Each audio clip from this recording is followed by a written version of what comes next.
نحمده ونصلي على رسوله الكريم وعلى آله وأصحابه وأمته أجمعين. اللهم صل على سيدنا ومولانا محمد وعلى آل سيدنا ومولانا محمد وبارك وسلم.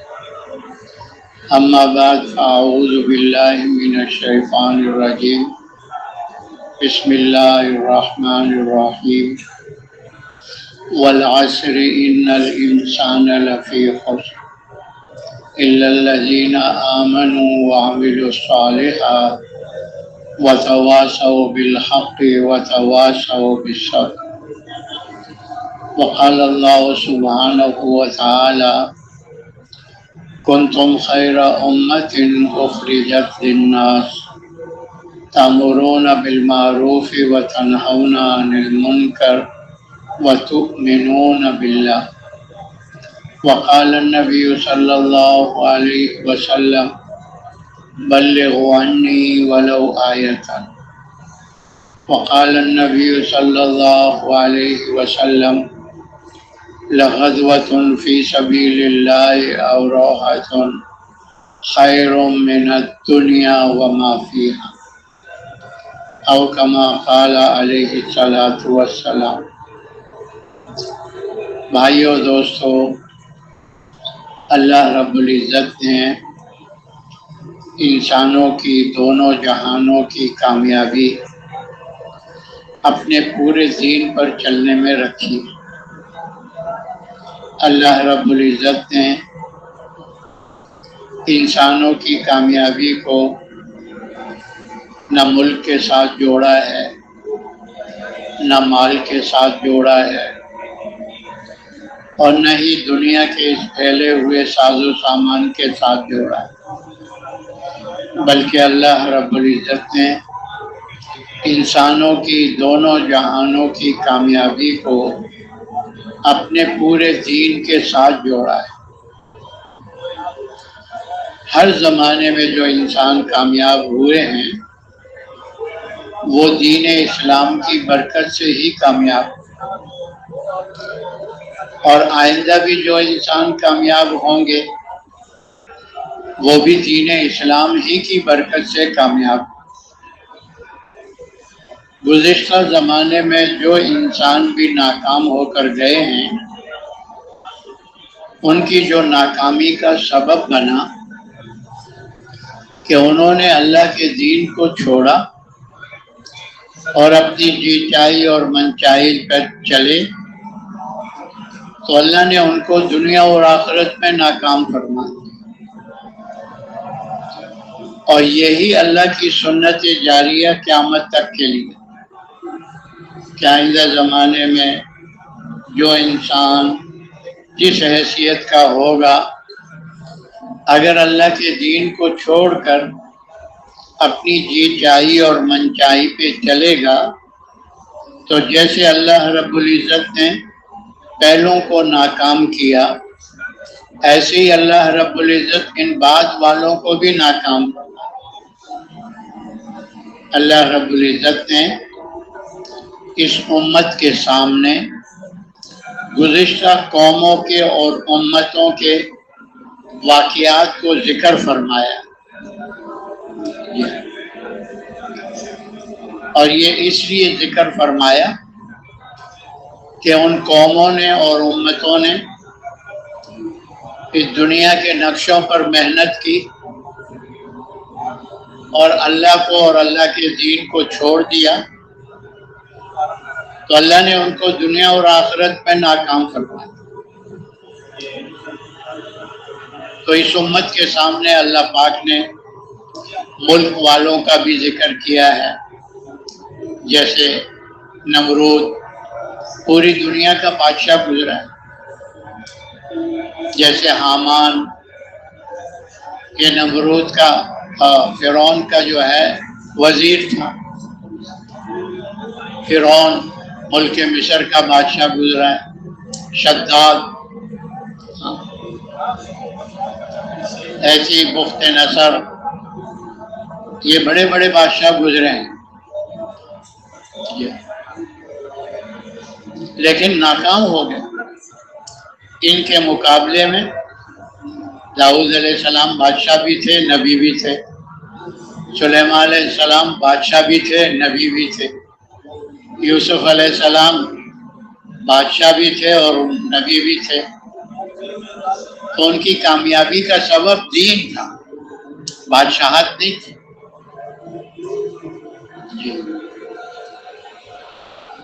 تو اگر بادشاہ کی زندگی میں دین نہیں ہے وہ ناکام ہے، جیسے نمرود، فرعون، شداد، حامان. اور اگر دین موجود ہے تو کامیاب ہے، جیسے سلیمان علیہ السلام، جیسے یوسف علیہ السلام، جیسے داؤد علیہ السلام. تو کامیابی دین پر ہے، ناکامی دین کو چھوڑنے پر ہے. ایسی اللہ پاک نے قوم سبا کا ذکر کیا. بڑے باغات تھے، پھلوں سے لدے ہوئے تھے، میلوں لمبے تھے، لیکن دین پر نہیں آئے. اللہ پاک نے ان باغات کے ساتھ ان کو تباہ و برباد کر دیا. قوم عاد بڑی طاقت والی قوم، ان کا نعرہ تھا من اشد منا قوة، ہم سے بڑا کون ہے طاقتور. اور نبی نے آ کر سمجھایا بھی، بتایا بھی کہ تم سے بڑا طاقتور وہ ہے جس نے تمہیں پیدا کیا ہے، اس اللہ کو مانو. لیکن سمجھ میں بات نہیں آئی. اللہ نے ایک ہفتے تک رات دن ایسی ہوا چلائی کہ اوپر اٹھا کے ہوا لے جاتی، پہاڑوں سے دے مارتی، سر الگ دھڑ الگ. ہاں ایسے پڑے ہوئے تھے جیسے کھجوروں کی تنے ہوتی. قوم نوح علیہ السلام اکثریت کا نعرہ لگاتے تھے، ہم اکثریت پہ ہیں، ہماری پارٹی بڑی ہے. اور نوح علیہ السلام سے کہتے تھے تمہاری پارٹی میں تو غریب غربا ہیں، ہمارے گرے پڑے لوگ ہیں، ہماری پارٹی بڑی ہے.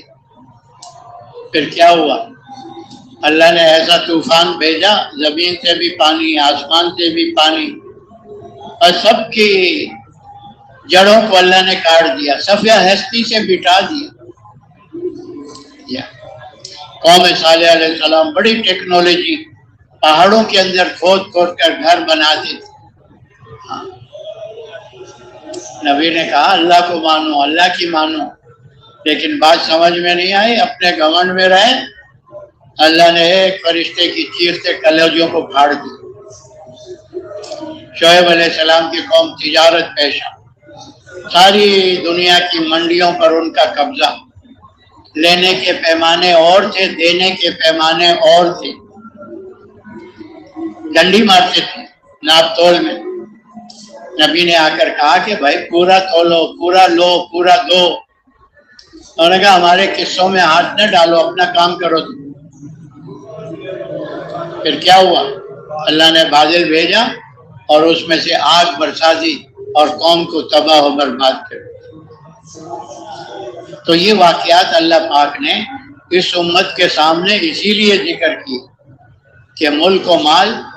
قارون کا واقعہ بتایا، مال اتنا دیا تھا کہ اس کے خزانوں کے جس کمروں میں خزانے تھے ان کی چابیوں کو اٹھانے والی نوجوانوں کی ایک جماعت ہوتی تھی.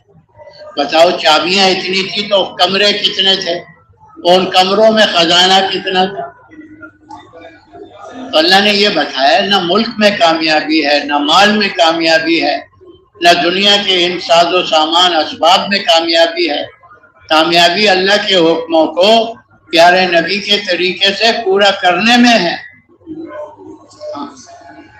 اسی کو اللہ پاک نے قرآن میں بتایا ہے من عمل صالحا من ذکر او انثى وهو مؤمن فلنحيينه حياة طیبہ وَلَنَجْزِيَنَّهُمْ أَجْرَهُمْ بِأَحْسَنِ مَا كَانُوا يَعْمَلُونَ. اللہ پاک فرما رہے جو بھی نیک عمل کرے، یعنی دین اسلام کے مطابق زندگی گزارے، اور بشرطے کہ وہ ایمان والا ہو، ہم اس کو دنیا میں پاکیزہ زندگی دیں گے، طیب زندگی۔ اس پاکیزہ زندگی میں اللہ نے وہ سب کچھ بتا دیا جو دنیا میں انسان چاہتا ہے۔ ہر انسان کی کیا چاہت ہے کہ مجھے عزت مل جائے، مجھے چین مل جائے، مجھے سکون مل جائے، مجھے راحت مل جائے، مجھے عافیت مل جائے۔ کیوں بھائی؟ ہر انسان کی یہی چاہت ہے نا دنیا میں، بولو بھائی، یہی چاہت ہے، اسی کے لیے محنت میں لگا ہوا ہے۔ تو اللہ پاک نے اس طیب زندگی کے لفظ میں وہ سب کچھ بتا دیا جو انسان دنیا میں اللہ سے چاہتا ہے۔ پھر بعض قرآن کی آیتیں، بعض قرآن کی آیتوں کی تفسیر ہے۔ ایک جگہ اللہ فرما رہے ہیں وَلِلَّهِ الْعِزَّةُ وَلِرَسُولِهِ وَلِلْمُؤْمِنِينَ، کہ عزت تو اللہ کے لیے ہے، اللہ کے رسول کے لیے ہے اور ایمان والوں کے لیے ہے۔ ایمان ہوگا تو اللہ عزت سے نوازے گا۔ عزت دینے کے لیے اللہ نے دنیا کی ان چیزوں کو، کہ بڑی کار ہوگی، بڑی کرسی ہوگی، بڑا بنگلہ ہوگا، بڑھیا لباس ہوگا، بڑے بہت بینک بیلنس ہوگے تو یہ عزت والا ہوگا۔ ان چیزوں میں سے کسی چیز کو ذکر نہیں کیا۔ ایمان اور اعمال صالحہ ہوگا تو اگر وہ چٹائی پر بیٹھا ہوا ہے تو بھی اللہ اس کو عزت سے نوازے۔ خچر پہنا ہوا ہے موٹا چھوٹا، اس میں اللہ پاک اس کو عزت دیں گے۔ رہنے کے لیے جھونپڑی ہے، اللہ اس میں اس کو عزت دیں گے۔ چلنے کے لیے سواری نہیں، اپنی 11 نمبر کی سواری پر پیدل چل رہا ہے، اللہ اس کو عزت سے نوازے۔ تو عزت اللہ دیتے ہیں، ایمان کی برکت سے دیتے ہیں۔ جی ہاں، ایک جگہ اللہ فرما رہے ہیں والذین آمنوا تطمئن قلوبهم بذکر اللہ الا بذکر اللہ تطمئن القلوب۔ کہتے ایمان والوں کے دلوں کو سکون اللہ کی یاد سے ملتا ہے، اللہ کے ذکر سے ملتا ہے۔ پھر فرمایا غور سے سن لو، دلوں کا سکون اللہ کی یاد میں ہے، اللہ کے ذکر میں ہے۔ آج جہاں اللہ نے رکھا ہے انسان وہاں آ نہیں رہا، اس لیے دنیا میں بے سکونی کی زندگی گزار رہا ہے، بے اطمینانی کی زندگی گزار رہا ہے، پریشانی کی زندگی گزار رہا ہے، اور جہاں رکھا نہیں ہے وہاں تلاش کر رہا ہے یہ انسان دنیا کے نقشوں کو کہ یہ بھی لے آؤ، یہ بھی لے آؤ، یہ بھی لے آؤ۔ چیزوں میں لگا ہوا ہے، چیزوں کو جمع کرنے میں۔ تو سکون چیزوں سے نہیں ہے، اللہ کی یاد سے ہے۔ اور یہاں علماء اکرام فرماتے ہیں ذکر سے مراد صرف تسبیح نہیں ہے، سبحان اللہ، الحمدللہ، لا الہ الا اللہ، اللہ اکبر، بلکہ یہاں ذکر سے مراد حال کے امر کو پورا کرنا ہے۔ جس وقت اللہ کا جو امر متوجہ ہو اس کو پیارے نبی کے طریقے سے پورا کرنا، یہ اس وقت کا ذکر ہے۔ اللہ تبارک و تعالی موسیٰ علیہ السلام سے فرما رہے ہیں اقیم الصلاۃ لذکری، اے موسیٰ نماز کو قائم کر میری یاد کے لیے۔ نماز کیا ہے؟ اللہ کی یاد ہے۔ روزے کا حکم کیا ہے؟ اللہ کی یاد کے لیے۔ زکوٰۃ کا حکم اللہ کی یاد کے لیے۔ حج کا حکم اللہ کی یاد کے لیے۔ ماں باپ کی خدمت اللہ کی یاد کے لیے کہ اللہ نے حکم دیا ہے۔ رشتہ داروں کے ساتھ صلہ رحمی کرنا یہ اللہ کی یاد کے لیے۔ ہمسایوں کے ساتھ اچھا سلوک کرنا یہ اللہ کی یاد کے لیے۔ غریبوں، مسکینوں، یتیموں، بیواؤں کی خبرگیری کرنا یہ اللہ کی یاد کے لیے۔ جسے اللہ یاد ہوگا وہی یہ اعمال کرے گا۔ جو اللہ کو بھول گیا ہے وہ کیا کرے گا؟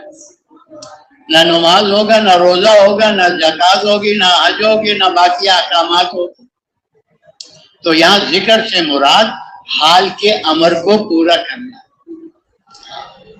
تو اللہ تبارک و تعالی ذکر کی برکت سے چین، سکون، اطمینان، راحت، عافیت والی زندگی دیں گے، اور یہ کامیابی کا دروازہ اللہ موت پر کھول دیں گے۔ اور اصل کامیابی کا جو دروازہ ہے نا وہ موت سے کھلے گا۔ جی ہاں، کہتے ہیں جب اس کا وقت پورا ہوگا تو اللہ پاک اسرائیل علیہ السلام کو روح قبض کرنے کے لیے بھیجیں گے، تو 500 فرشتے ان کے ساتھ ہوں گے، اور ان فرشتوں کے ہاتھوں میں جنت کے پھولوں کے گلدستے ہوں گے، اور وہ دائیں بائیں اس کے کھڑے ہو جائیں گے، اور ہر فرشتہ جنت کی نعمت کی ایک ایک نعمت کی خوشخبری سنائے گا۔ اب اس نیک انسان کی جو روح ہے وہ اس کے بدن سے نکلنے کے لیے بے چین ہو جائے گی، جیسے پرندہ پنجرے میں پھڑکتا ہے نا باہر نکلنے کے لیے، ایسی انسان کی روح جو جسم میں ہے، یہ جسم تو پنجرے کی طرح ہے، اصل تو روح ہے جو اس انسان کے جسم میں ہے۔ تو جب یہ جنت کی خوشخبریاں سنے گا نعمتوں کی، تو وہ روح بے چین ہو جائے گی اس سے نکلنے کی۔ تو ایک رومال اس کے ٹھوڑی کے نیچے رکھ دیا جائے گا، سارے بدن سے روح جمع ہو کر اور اس رومال میں سمٹ آئے گی، اور اس کو لے کر آسمانوں کی طرف بڑھیں گے۔ ہر آسمان پر استقبال ہوگا، اللہ کی طرف سے بتایا جائے گا کہ اس کی روح کو اعلیٰ علیین کی روحوں کے ساتھ رکھ دو، یعنی جنتیوں کی روحوں کے ساتھ۔ اور یہاں دنیا میں عزیز رشتہ دار غسل دینے میں، کفن پہنانے میں لگتے ہیں، فرشتے پہلے ہی اس کو غسل دے کر جنت کا کفن پہنا دیتے ہیں، پھر جب لے کر چلتے ہیں اور قبر میں اتارا جاتا ہے تو قبر استقبال کرتی ہے کہ تیرا آنا مبارک ہو، جتنے لوگ مجھ پر چلتے تھے ان سب میں تو مجھے پسند تھا، آج میرے پیٹ میں آیا ہے تو میرے بہترین سلوک کو دیکھی۔ قبر منتہا نگاہ تک کھول دی جائے گی، جنت کی کھڑکی کھل جائے گی، جنت کا بستر بچھا دیا جائے گا، وہاں کی ہوائیں خوشبوئیں آئیں گی، اور کہا جائے گا ایسے سو جا جیسے پہلے رات کی دلہن سوتی ہے۔ کیا مطلب؟ کہ جیسے دلہن کو اس کے محبوب خاوند کے علاوہ کوئی نہیں جگاتا، ایسی اس بندے کا محبوب اللہ ہے، وہی قیامت کے دن اس کو اٹھائے گا قبر سے، اور جب قبر سے اٹھے گا چہرہ 14ویں چاند سے زیادہ چمکدار ہو، اور اللہ کی حمد کرتے ہوئے حشر کے میدان میں چلے گا۔ اللہ پاک قیامت کے دن عرش کے نیچے اس کو جگہ عطا فرمائے کہ اللہ کے عرش کے سائے کے سوا کوئی سایہ نہیں ہو۔ اللہ پاک نور کے ممبر پر بٹھائیں گے، مشک اور عنبر کے ٹیلوں پر سیر کروائیں گے، یعنی آخرت کی بے فکری نصیب کریں گے۔ اللہ قیامت کے دن سارے فکر مند ہوں گے، سارے فکر میں ڈوبے ہوئے ہوں گے، ہائے ہمارا کیا ہونے والا ہے، ہائے ہمارا کیا ہونے والا ہے۔ لیکن اللہ پاک اپنے بندوں پر دو فکریں جمع نہیں کرے گا، جو دنیا میں فکر مند تھا اللہ اس کو آخرت کی بے فکری نصیب فرما دی، اور جو دنیا میں بے فکر چل رہا تھا، غافل چل رہا تھا، وہ آخرت میں فکر مند ہوگا۔ پھر حساب کتاب ہوگا، ترازو قائم کیا جائے گا، نیکیاں اور برائیاں تولی جائیں گی۔ اس نیک بندے کے عمل نامے کو اللہ پاک اس کے دائیں ہاتھ میں دیں گے، اور دائیں ہاتھ میں ملنے کا کیا مطلب؟ کہ یہ جنت کا ٹکٹ ہوگا، جنت کا پروانہ ہوگا، اور وہ قیامت کے دن سب کو دکھاتا پھرے گا، دیکھو میرا عمل نامہ میرے دائیں ہاتھ میں مل گیا۔ پھر اللہ تبارک و تعالیٰ فرشتے سے کہیں گے جاؤ میرے اس بندے کو لے جاؤ میرے مہمان خانے جنت میں داخل کر دو۔ کہتے فرشتے لے کر چلیں گے، جہنم کے اوپر پل بنا ہوا ہے جس کو پل صراط کہتے ہیں، ہر انسان کو اس پر سے گزرنا ہوگا۔ اب یہ جو ایمان و اعمال صالحہ کے ساتھ گیا، اللہ کو راضی کر کے گیا، اللہ پاک اس کو پل صراط کا راستہ ایسے آسان کر دیں گے جیسے پلک جھپکتی ہے، جیسے بجلی کڑکتی ہے، ایسے پار ہو جائے۔ 1500 سال کا راستہ ہے، بال سے باریک ہے، تلوار سے تیز ہے، ہر جاندار کو، ہر انسان کو گزرنا ہوگا۔ جب فرشتہ لے کے چلے گا بجلی کی کڑک کی طرح پار ہو جائے، اور فرشتہ اس کی جنت کے دروازے پر اس کو کھڑا کر کے کہے گا یہ تیرا ٹھکانہ ہے، جا اپنی جنت میں داخل ہو جا، جا اللہ کا مہمان بن جا، جا اللہ کا درباری بن جا، اللہ نے تیرے لیے یہ ٹھکانہ بنایا۔ اب جنت، اللہ اکبر، کہتے وہ اپنی جنت کے دروازے کو باہر سے دیکھے گا، وہ اتنا خوبصورت، اتنا خوبصورت کہ اس سے پہلے اس نے ایسا خوبصورت دروازہ دیکھا ہی نہیں ہوگا۔ کہتے اس دروازے کو دیکھتے دیکھتے 40 سال گزر جائیں گے۔ کتنے سال؟ 40 سال اس جنت کے دروازے کو۔ تو اس کی حوریں، اس کی باندیاں، اس کے غلام یہ اندر دروازے پر آ کر کہیں گے آقا آپ کی آنکھوں کی ٹھنڈک کا سامان تو اللہ نے اندر بنایا ہے، آپ دروازے پر ہی اٹک گئے، اندر تشریف لائیے۔ جب وہ اندر جائے گا تو جنت کے بارے میں تو حضور صلی اللہ علیہ وسلم نے فرما دیا ما لا عین رأت ولا اذن سمعت ولا خطر علی قلب بشر۔ جنت کی نعمتوں کے بارے میں حضور فرما رہے ہیں کسی آنکھ نے دیکھی نہیں ہے، کسی کان نے سنے نہیں ہے، کسی کے دل پر خیال بھی نہیں گزرا۔ کھانے کی نعمتیں، پینے کی نعمتیں، پہننے کی نعمتیں، مکانات کی نعمتیں، سواریوں کی نعمتیں، خوبصورت عورتوں کی، حوروں کی نعمتیں۔ اور کہتے جنتی کو اپنا چہرہ حور کے رخسار میں نظر آئے گا، ایسے شیشے کی طرح ہوگی۔ جنتی کو اس کے رخسار میں اپنا چہرہ نظر آئے گا۔ جنتی عورت کے دل میں جو اس اپنے جنتی خاوند کی محبت ہوگی، وہ لہریں اٹھتی ہوئی اس جنتی کو نظر آئیں گی۔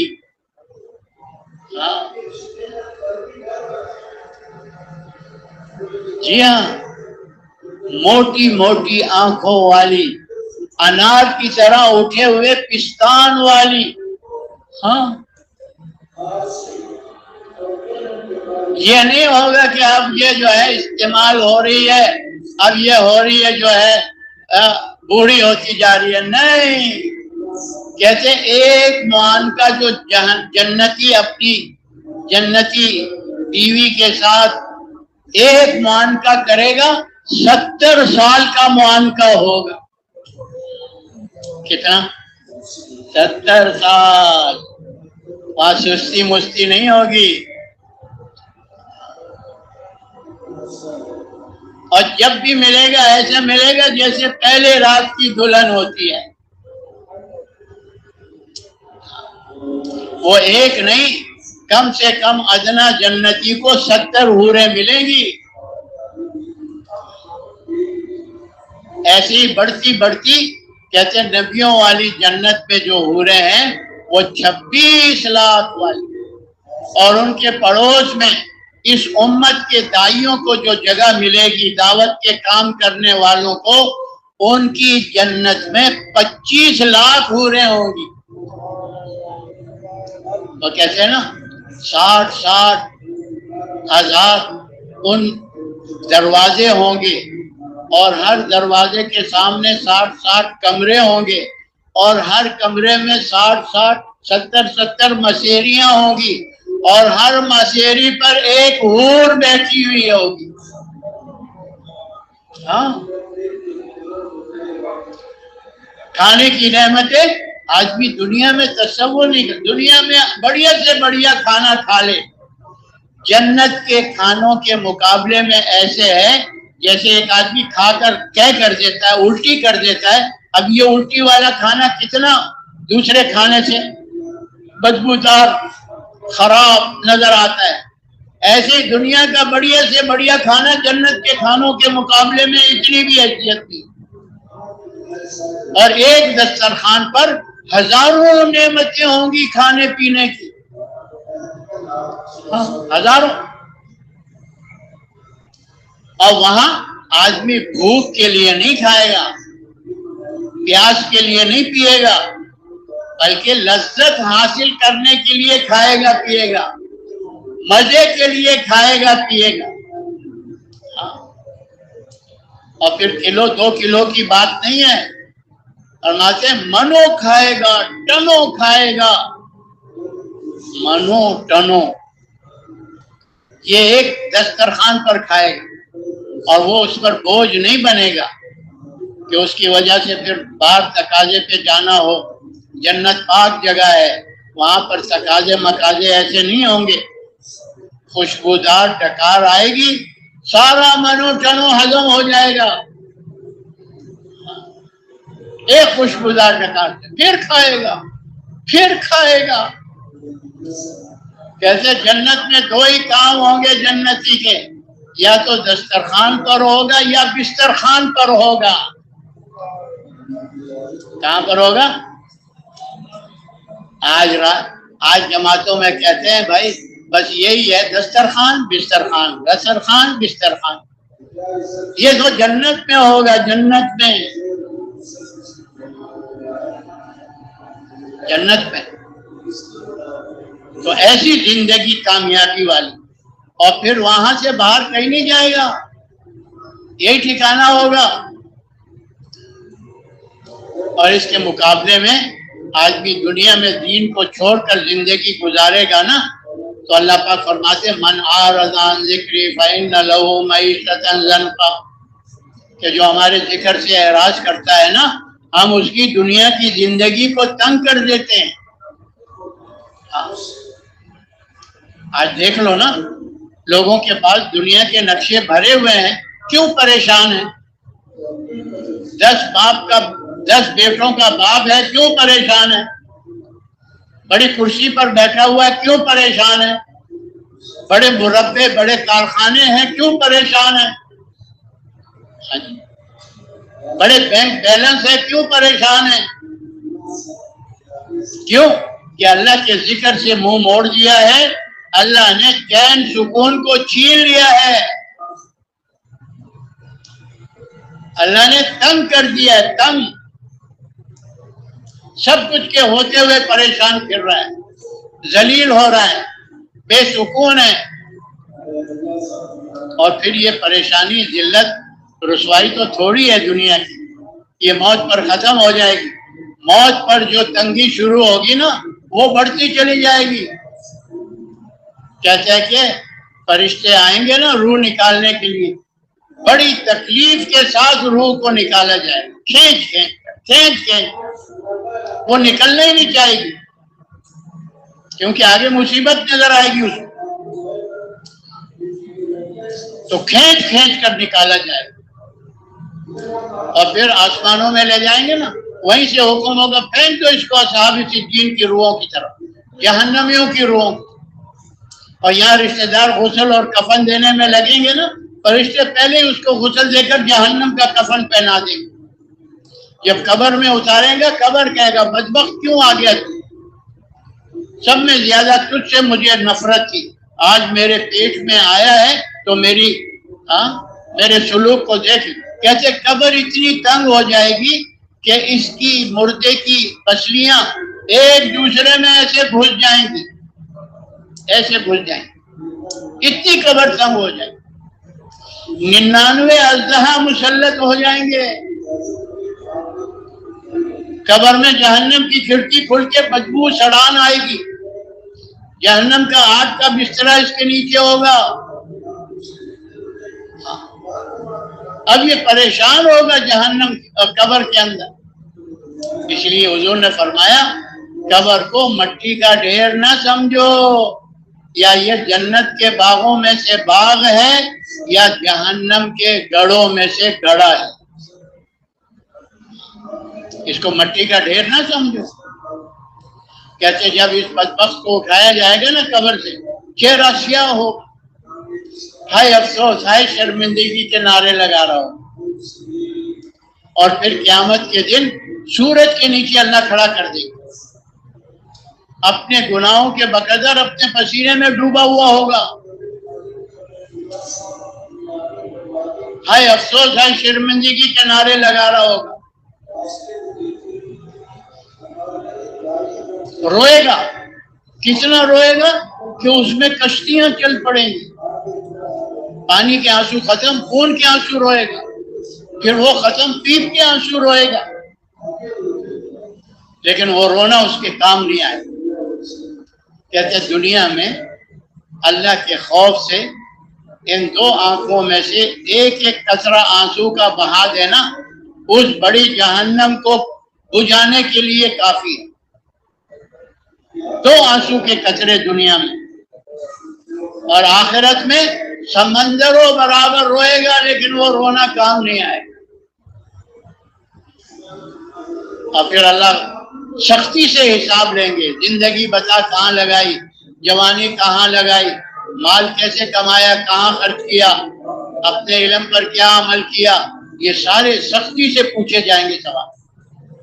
اور پھر عمل نامہ بائیں ہاتھ میں سینہ چیر کر پیٹھ کے پیچھے نکالا جائے گا، اور اس کی کتاب کو اس کے پیٹھ پر بائیں ہاتھ پہ ڈھیل دیا جائے گا، اور فرشتے سے اللہ فرمائیں گے کھینچو اس بدبخت کو، پھینک دو اس کو جہنم کے اندر۔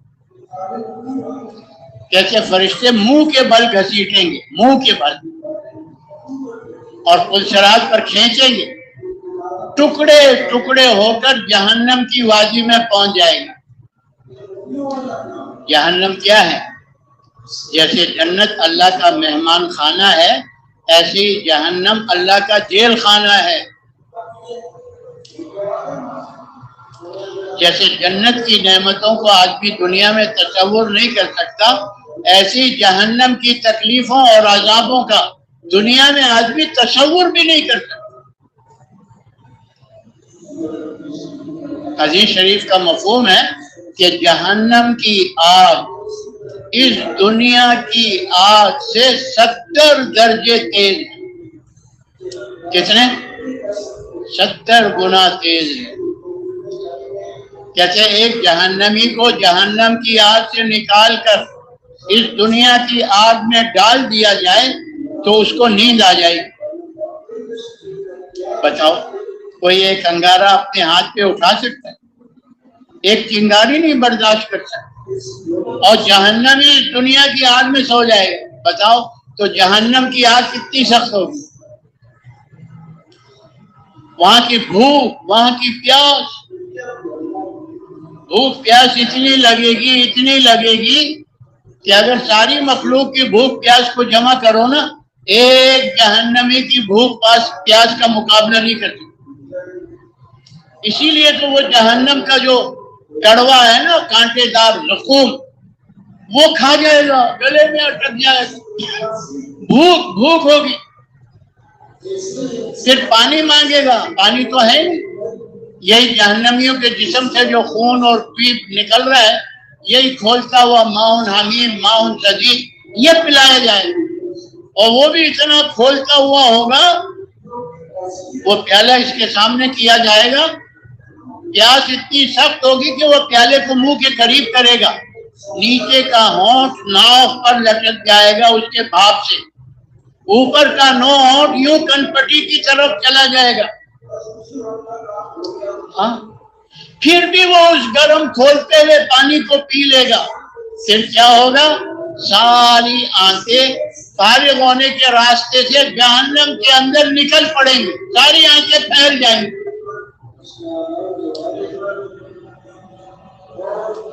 تو جہنم کی آگ، جہنم کی بھوک پیاس، جہنم کی تکلیف دنیا میں آدمی اس کا تصور کر بھی نہیں سکتا.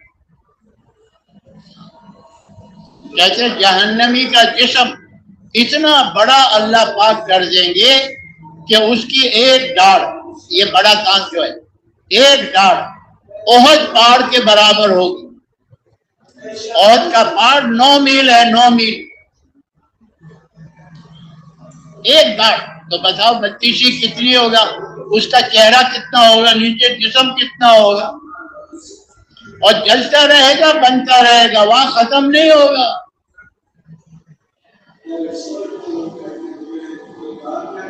تو اسی کو اللہ پاک فرما رہے ہیں فَمَنْ زُحْزِحَ عَنِ النَّارِ وَأُدْخِلَ الْجَنَّةَ فَقَدْ فَازَ.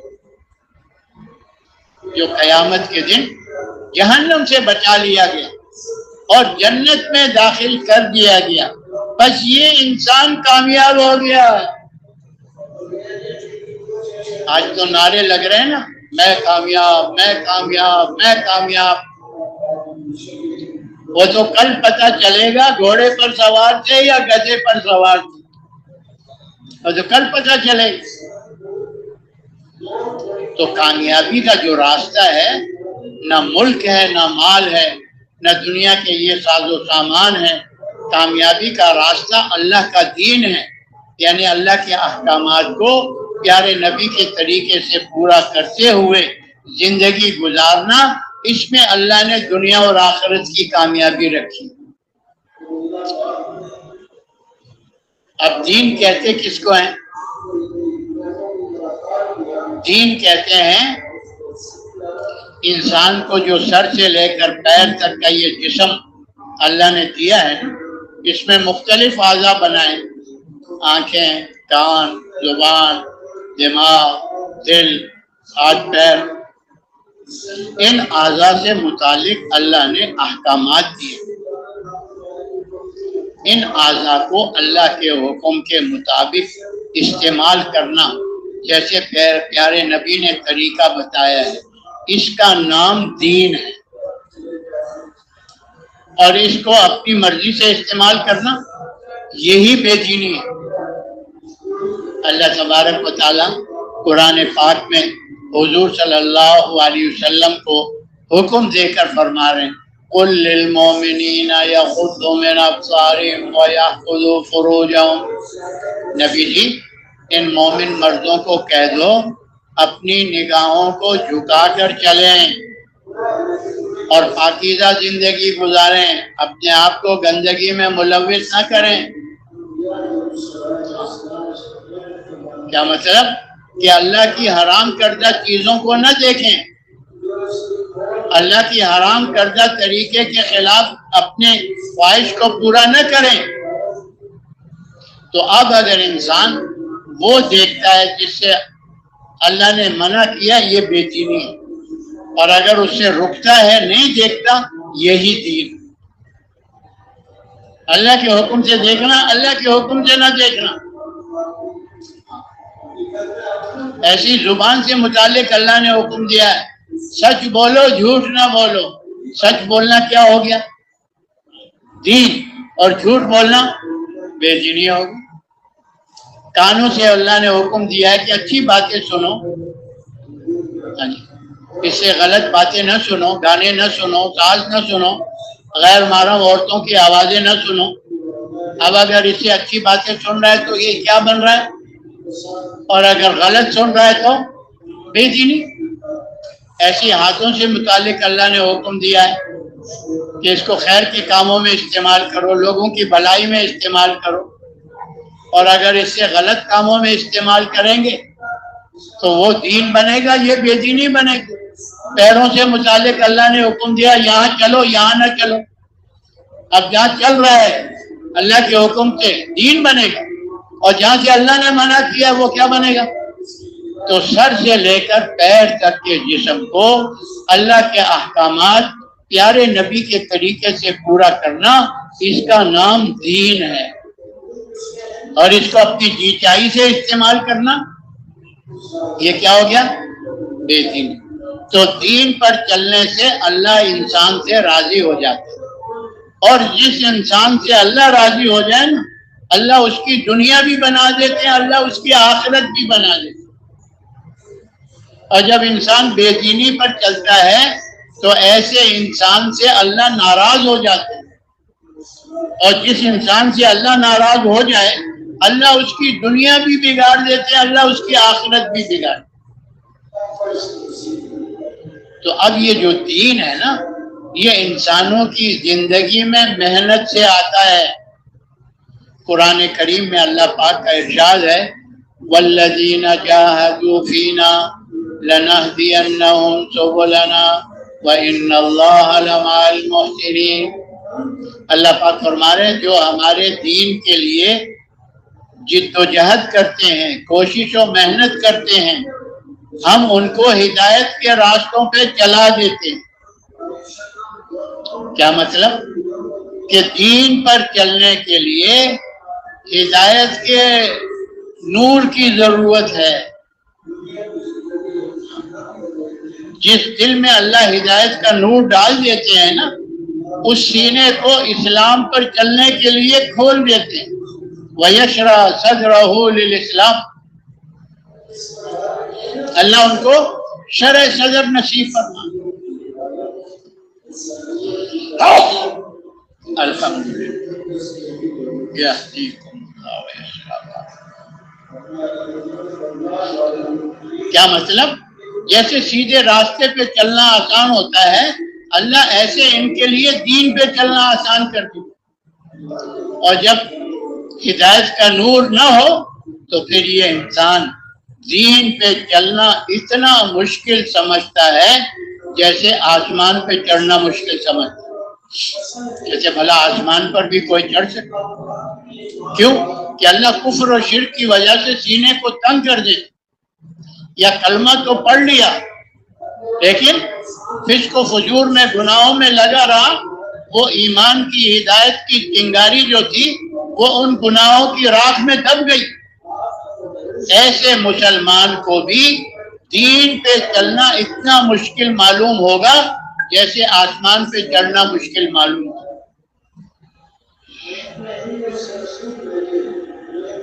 آج ہم دیکھ لیں نا، مسلمان ہیں، عبداللہ عبد الرحمن نام ہے، نہ نماز ہے نہ روزہ ہے نہ باقی احکامات ہے۔ کیوں؟ سینہ تنگ ہے، دین پہ چلنا مشکل معلوم ہو رہا ہے۔ تو یہ جو ہدایت کا نور ہے نا، یہ اللہ ہر کسے ناکسے کو نہیں دیتا۔ اللہ کی سنت کیا ہے؟ وَيَهْدِي إِلَيْهِ مَن يُنِيبُ وَيَهْدِي إِلَيْهِ مَنْ أَنَابَ۔ اللہ اس دل میں ہدایت کا نور ڈالتے ہیں جو دل اللہ کی طرف پھرتا ہے۔ جب اللہ کی طرف دل پھرتا ہے اللہ اس دل میں ہدایت کا نور ڈال دیتا ہے، اور جو دل انسان کا بندے کا اللہ کے غیر کی طرف پھرا ہوا ہو، اس دل کی طرف تو اللہ پاک توجہ بھی نہیں فرماتے۔ جو دل مخلوق کے اثر سے چل رہا ہے وہ دل تو اللہ کے نزدیک نجس اور ناپاک دل ہے۔ اسی لیے ہدایت کا مانگنا بھی اللہ نے فرض قرار دیا ہے۔ ویسے تو اللہ کی طرف سے ہے کہ ہر چیز مجھ سے مانگو، میرے پاس ہر چیز کے خزانے ہیں۔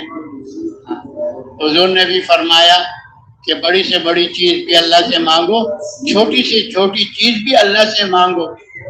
یہاں تک فرمایا کہ اگر تمہارے جوتے کا تسمہ بھی ٹوٹ جائے وہ بھی کس سے مانگو؟ اللہ سے مانگو۔ لیکن ہدایت کے مانگنے کو اللہ نے فرض قرار دیا۔ ہم نماز کی ہر رکعت میں سورہ فاتحہ پڑھتے ہیں، اللہ کی حمد و ثنا کرنے کے بعد اللہ سے کیا مانگتے ہیں؟ اہدنا الصراط المستقیم، کہ اللہ میں سیدھے راستے پر چلا دے۔ انعمت علیہم، جن پر تو نے انعام کیا، وہ کون سے؟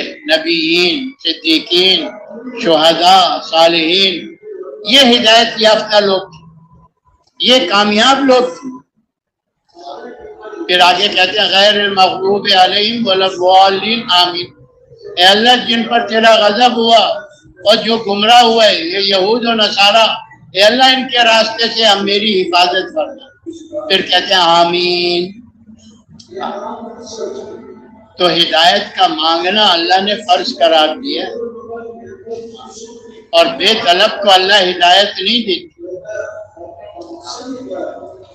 اللہ قادر ہے، دے دے، اس کی مرضی ہے، لیکن یہ اللہ کی سنت نہیں ہے۔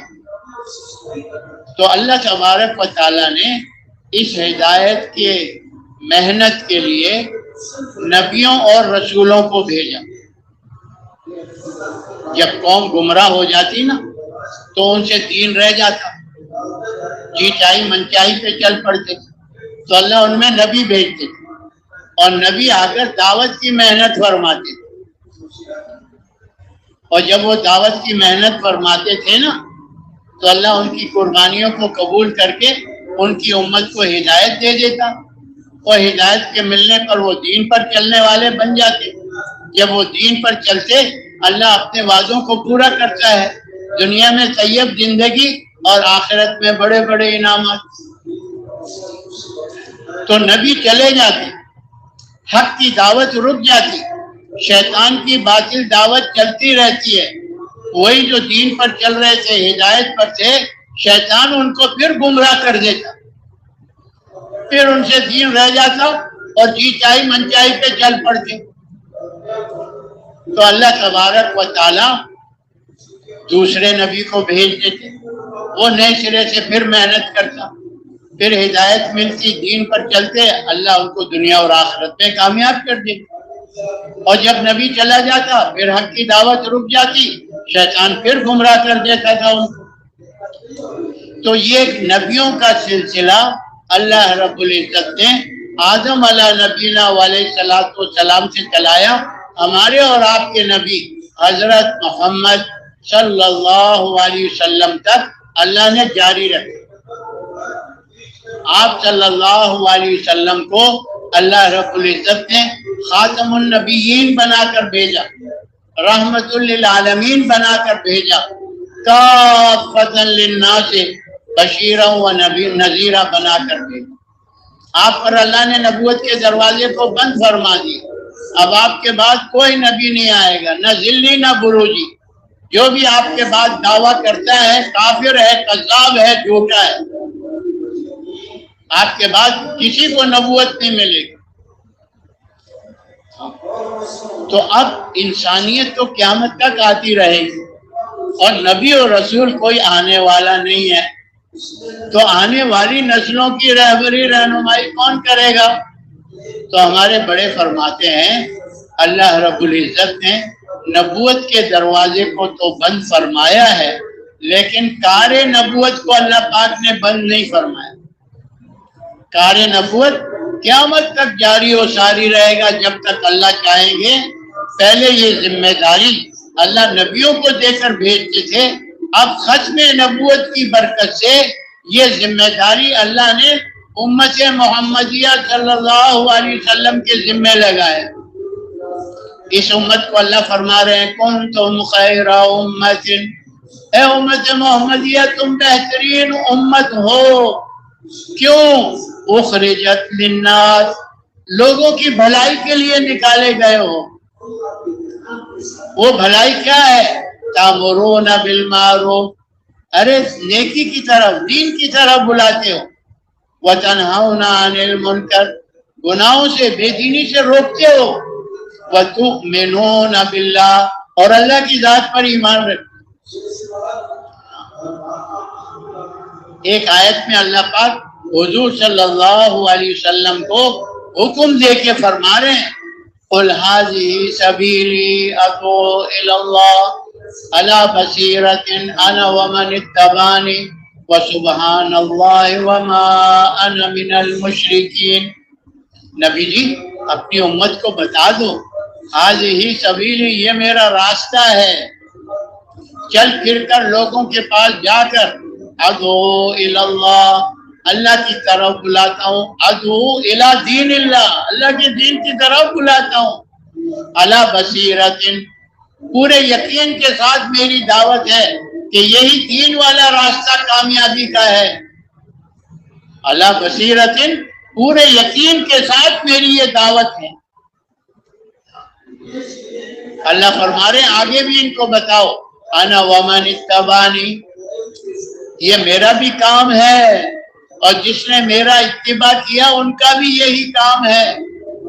تو صاحب جلالین نے اپنی تفسیر میں لکھا ہے من اتبعنی اے من آمن بی، کہ جس نے بھی کلمہ پڑھا ہے لا الہ الا اللہ محمد رسول اللہ، وہ من اتبعنی میں داخل ہے، چاہے مرد ہے چاہے عورت ہے، چاہے کالا ہے چاہے گورا ہے، چاہے عرب ہے چاہے عجم ہے، جہاں کا بھی رہنے والا ہے۔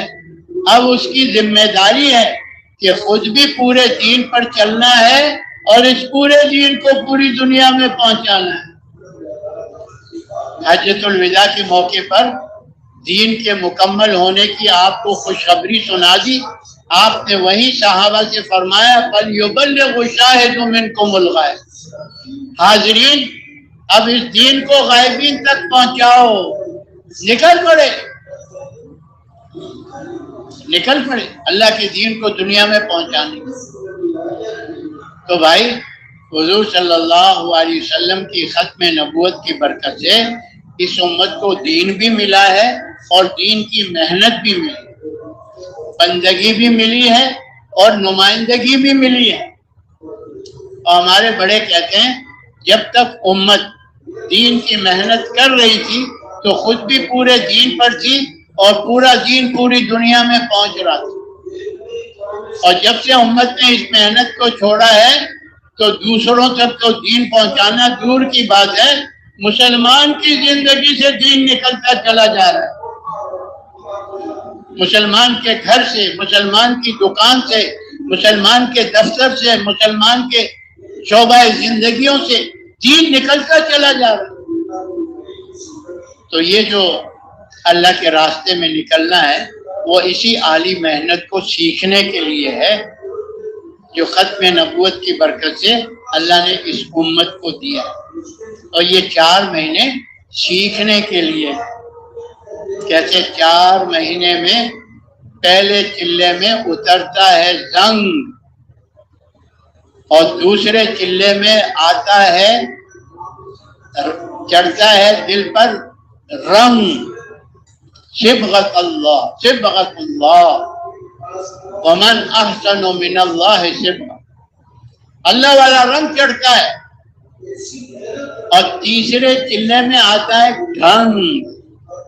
ڈھنگ سمجھتے ہو کہ خود بھی ڈھنگ سے چلنا اور لوگوں کو ڈھنگ سے چلانا، اس محنت کا ڈھنگ اللہ سکھا دیتے۔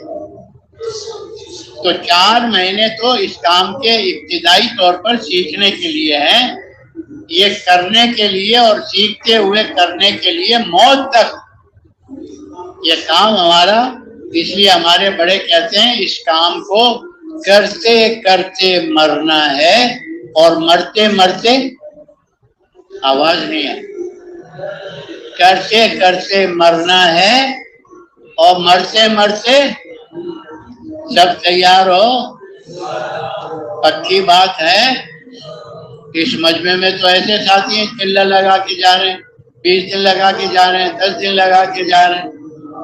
ارے پہلا قدم تو 4 مہینے ہے، جب 4 مہینے اٹھائیں گے نا پھر اللہ اگلے قدم کی توفیق دے گا۔ کیا ملکوں کے لیے جانا آسان ہو جائے گا، اندرون سال لگانا، ہر سال 4 مہینے لگانا، ہاں، اور جو 4 مہینے نہیں لگاتے نا تو ہمارے بڑے تو اس کو یہاں پیرے کے لیے ڈنڈا بھی ہاتھ میں نہیں پکڑاتے، کیوں بھائی جو ڈنڈے پیرے میں بیٹھے ہوئے وہ سالانہ 4 مہینے والے ہیں یا پھر 3 چلوں میں جو چل رہا ہے اس کو میں چلے والے کو کہتے تشکیلیں کراؤ گھر جاؤ. تو اس مجمع میں سے جو 3 چلے کے لیے آئے تھے، کم و بیش اوقات کے لیے آئے تھے، اب یہ عزم کر رہے ہیں کہ انشاءاللہ یہ پہلا قدم مکمل طور پر اٹھائیں گے، 4 مہینے پورے کر کے جائیں گے تاکہ اللہ پاک ہمارے لیے باقی سیڑھیاں چڑھنا آسان کر دے. تو کون کون اپنے وقت کو بڑھائے گا؟ کھڑے ہو کے، کھڑے، ہاتھ نہیں چلتا، پیر چلتے ہیں، پیر. جب قدموں پہ کھڑے ہو جاؤ گے تو اللہ قدموں پہ چلا دے گا. ہاں، ہاتھ نہیں چلتا، پیر چلتے ہیں، پیروں پہ کھڑے ہو جاؤ. کوئی بھی ساتھی ایسا نہ ہو جو کہے کہ جی میں بس جا رہا ہوں چلا لگا کے. نہیں، 4 مہینے. ابھی تو آسان ہو گیا بھائی، چلہ پورا ہو گیا نا. باقی کتنے رہ گئے؟ 2 چلے رہ گئے نا. اب ایک چھوٹی ایک بڑی تشکیل، درمیان میں 10 دن خدمت ہے. 4 مہینے پورے ہو جائیں گے، آپ کو پتہ بھی نہیں چلے گا. ابھی تو 40 پورے ہو گئے، 41-42 سے شروع ہوگا. جب آپ واپس جائیں گے، واپس آئیں گے، ہاں، تو پھر کس سے؟ 0 سے شروع کرنا پڑے گا. اور پہلا چلہ جو ہے وہ چڑھائی ہے. چڑھائی چڑھنا مشکل ہوتا. اب تو چڑھائی چڑھ چکے ہو آپ لوگ، اب پلین ہے، پھر اترائی ہے. ہاں، تو 4 مہینے پورے کر کے جانا ہے. اور ہمارے بڑے کہتے ہیں، شیطان دھوکے میں ڈالتا ہے، کہتے ہیں اب تو پیسے بھی ختم ہو گئے، اب باقی 2 چلے کیسے پورے کریں گے؟ تو ہمارے بڑے کہتے ہیں تبلیغ جیب سے نہیں چلتی، تبلیغ غیب سے چلتی ہے. تبلیغ کس سے چلتی ہے؟ ہاں، جیب کا دروازہ بند ہوگا تو غیب کا دروازہ اللہ کھول دے گا. اس سے آپ کا بھی یقین بنے گا، آپ کے گھر والوں کا بھی یقین بنے گا. تو بھائی بہت سے ساتھی ابھی تک بیٹھے ہوئے ہیں. ہاں، بیٹھا ہوا کوئی نہ رہے کہ میں انشاءاللہ 4 مہینے پورے کر کے جاؤں گا. اور ہمارے بڑے کہتے ہیں دل میں آ رہی ہے، تھوڑی سی جدت ستا رہی ہے. ہمارے بڑے کہتے ہیں اٹھ باندھ کمر کیا ڈرتا ہے، پھر دیکھ خدا کیا کرتا ہے. کہتے ہیں بنا بنا کر وہاں سے نکلنا اتنی جلدی یقین نہیں بنے گا. جب توکل پر نکلیں گے نا، قربانی کے ساتھ، اس پر اللہ ہمارا یقین بھی بنائے گا، ہمارے گھر والوں کا بھی. اور اس یقین سے محنت کریں گے تو اللہ پاک دنیا میں بے یقینی کو ختم کرے گا اور صحیح یقین کو زندہ کرے گا. سب تیار ہیں کیا؟ تشریف رکھو.